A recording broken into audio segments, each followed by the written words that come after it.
One of the reasons I started in South Dakota was because my parents live here, and I always thought it was strange that my dad never finished this route. It seemed really weird, actually, to me, considering all the walking he did and traveling he did to go walk, that here it was right out his back door and he never finished it. This was also a chance for me to finally talk to my parents about the project, something I avoided as a kid. But as an adult, I want to try to capture what this story is. The story is in a whole bunch of binders, some handwritten notes and printouts and old falling apart maps all up in the attic of this house. And I'm afraid that it was going to get lost. And quite frankly, they're 86. There's a really, really good chance that they won't be around when I finish this. My dad was more than halfway done with this route, and it also happened to be the last walk that he did in 2009. Well, I don't know. I just had a lot of other things I was doing here. We had just moved here and so on. And you were getting older. Yeah. Yeah. It was getting harder. More difficult for me to, spend a whole bunch of time doing that, and so on and so forth. But this is where you stopped, here in the little town of Vienna. Yeah. It's kind of on top of a hill, or kind of on top of a rise. Good. You can so look. I start downhill. Yeah, I've already climbed the hill. Good. For you. It's the least you can do. I think it's a good project for her to do. It's going to be a little easier than my project. I mean, one. I have twice as far. Yeah, but one foot in front of the other is a long way, kid. The plan is my mom and dad will come, and I'll stop biking about a mile or two outside of the Capitol building, and we're gonna just stop, and all three of us will walk in together to kind of have a nice little handoff. It seemed fitting to start here. Side benefit, most of it is flat. so I'm hoping that helps. Downside is there's a lot of wind here in the prairies, so I'm not really sure what's going to happen with that. Okay, we are out here doing a little test run before we leave my parents and start off this journey. How's your test run so far? Good. Man, wind tunnel though.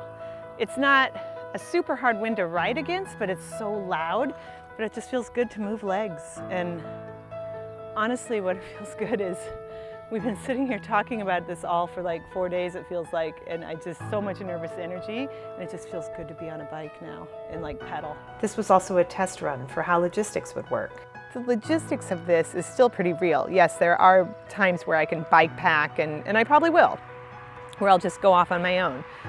But the reality is I need the help of others to kind of help me pull this off.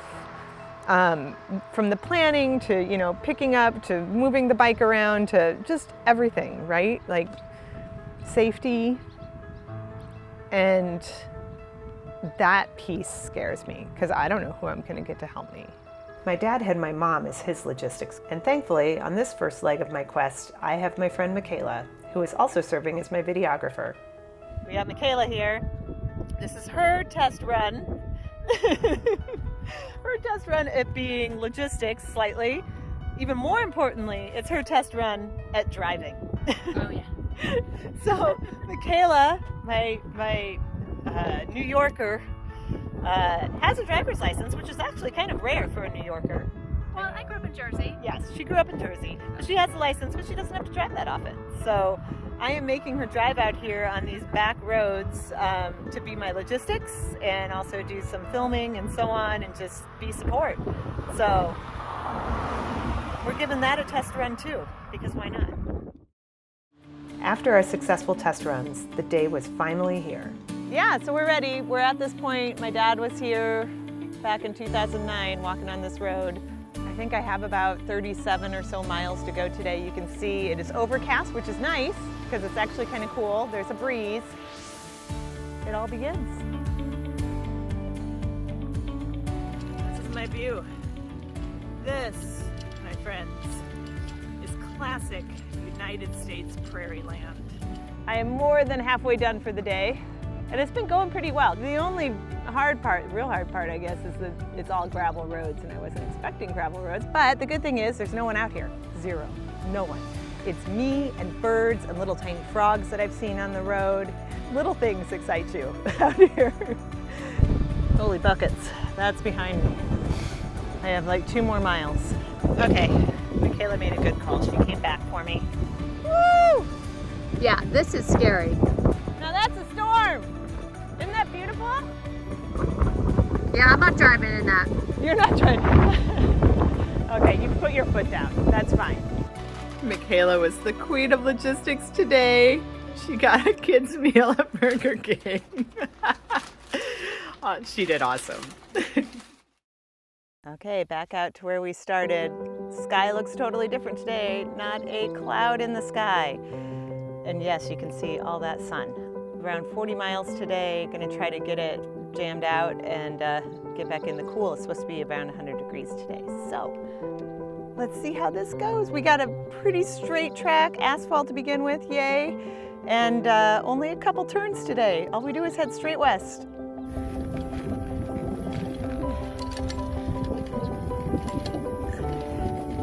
Quick update, I am about 19 miles in, so about halfway.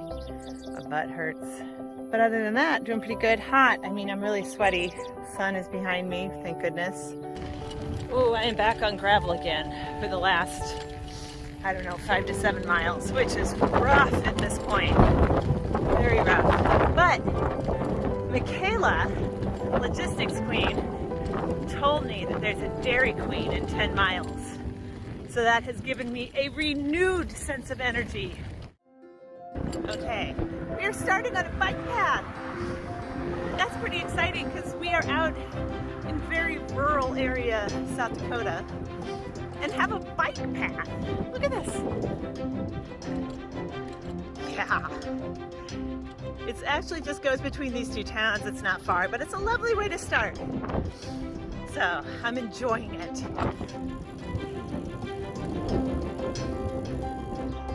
Okay, stopped for an indoor bathroom for a little being civilized.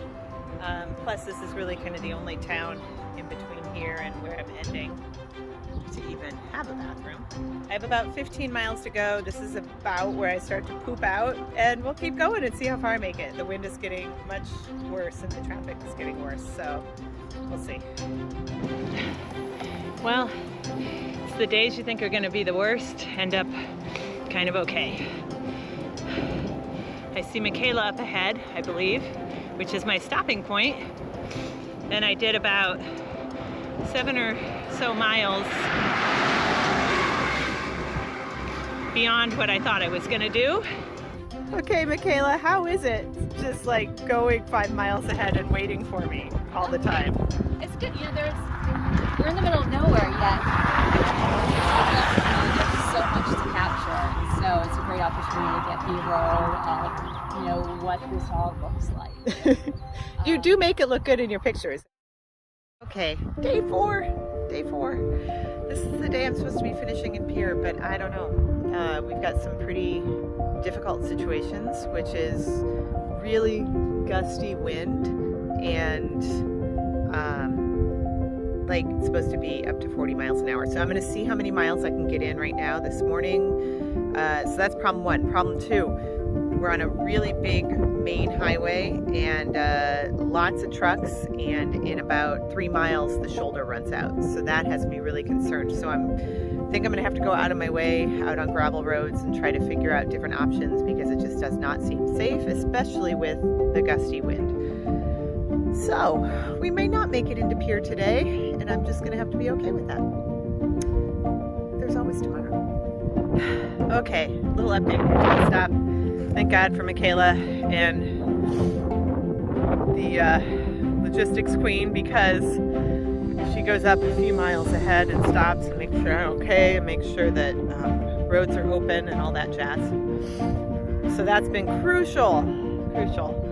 I can't do anything but concentrate on what is under my front wheel today. The gravel is rough. And I'm just gonna, that's all I'm gonna say for now. We'll see how far I make it. Anyway, I thought I'd bring you some South Dakota cows. There you go. Well, I did everything I could to try to get this finished today. and I just couldn't. It really picked up. I was kind of fighting through it, and I thought I could make it into town, but I just couldn't. It literally blew me over a few times. I couldn't keep the bike up. It was so much work. So we stopped about 7 miles from the capital. And I'll get up again tomorrow morning, which was supposed to be my rest day. Day 5. I was not supposed to be on the bike today. This was my rest day. I'm on the bike. I've got 7 miles because of that nasty, nasty wind yesterday that I had to give up in. So 7 miles. I can see the airport. I can see Pierre back there. So hopefully this won't be too bad. I'm gonna ride in as far as about a mile from the capital, meet my parents who have joined me, and then we're gonna walk in the rest of the way so that my dad can walk to his last capital. Well, this is my tobacco stick. See, somebody made this. I mean, they. Yeah. Well, did you ever think you were gonna use it again? Oh yeah. I wasn't done yet.